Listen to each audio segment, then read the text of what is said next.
Bismillahirrahmanirrahim. Bismillahirrahmanirrahim.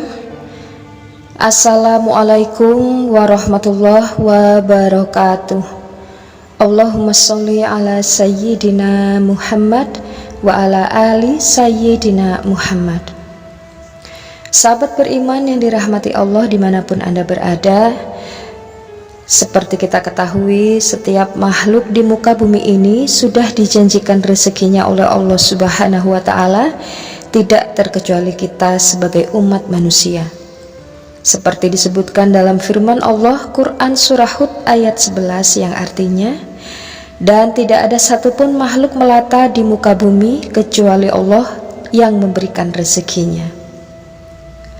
Namun ada kalanya seseorang merasa rezekinya sulit, bertahun-tahun tidak mendapat penghasilan padahal telah berusaha dengan keras.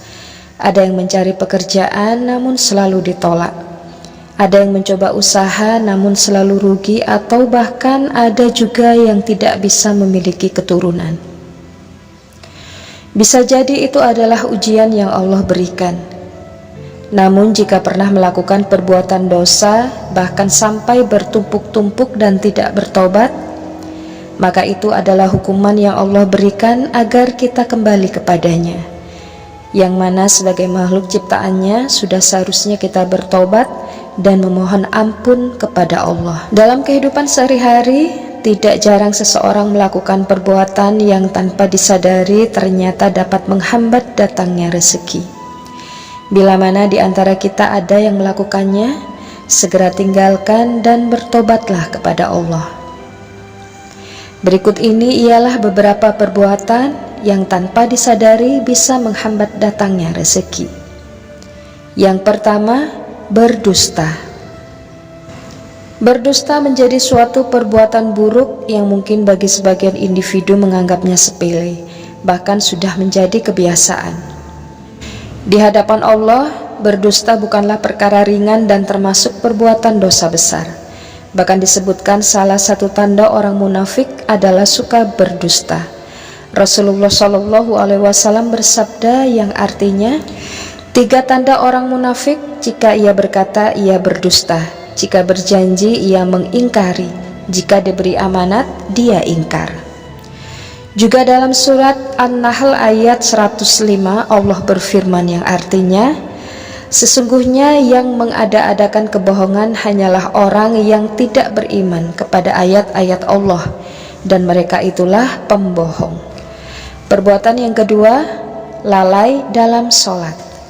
Seseorang yang sholatnya hanya maghrib atau hanya sholat ketika ingin sholat, itu berarti kurangnya ketakwaan kepada Allah.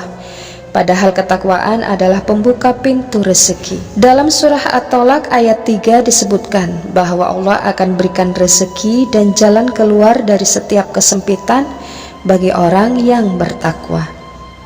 Allah berfirman yang artinya, dan dia memberinya rezeki dari arah yang tidak disangka-sangkanya. Dan barang siapa bertawakal kepada Allah, niscaya Allah akan mencukupkan keperluannya.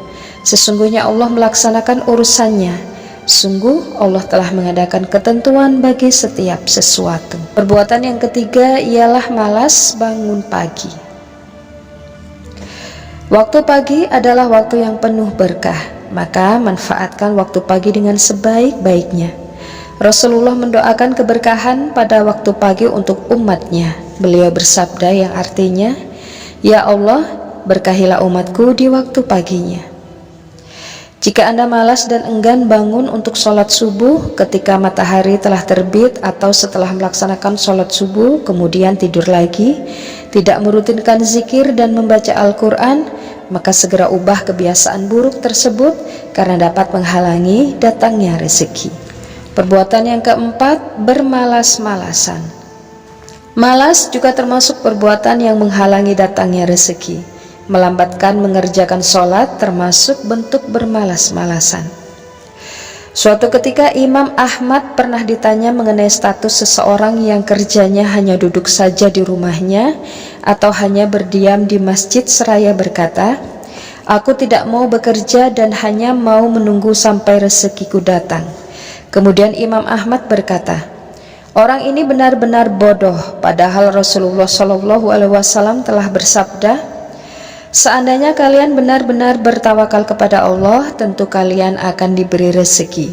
Sebagaimana burung diberi rezeki, ia pergi pada pagi hari dalam keadaan lapar dan kembali pada sore hari dalam keadaan kenyang. Dan lihatlah, burung saja bekerja untuk memenuhi kebutuhannya, maka jemputlah rezekimu dengan ikhtiar dan bertawakal. Dan perbuatan yang terakhir ialah berbuat dosa. Rezeki akan terhalang karena melakukan segala bentuk perbuatan dosa. Setiap perbuatan dosa akan berpengaruh terhadap rezeki, bahkan menjadi penghalang datangnya rezeki. Perbuatan dosa seperti riba, riya, berbuat zina, syirik, durhaka kepada orang tua, makan dari hasil uang haram, merendahkan orang lain, bahkan iri dengan orang lain adalah di antara perbuatan dosa yang menghalangi datangnya rezeki. Rasulullah bersabda yang artinya, sesungguhnya seseorang dihalangi dari rezekinya disebabkan oleh dosa yang ia lakukan. Allah Subhanahu wa ta'ala berfirman dalam surah Al-Isra ayat 30 yang artinya, sesungguhnya Tuhanmu melapangkan rezeki dan membatasi rezeki bagi siapa yang Dia kehendaki.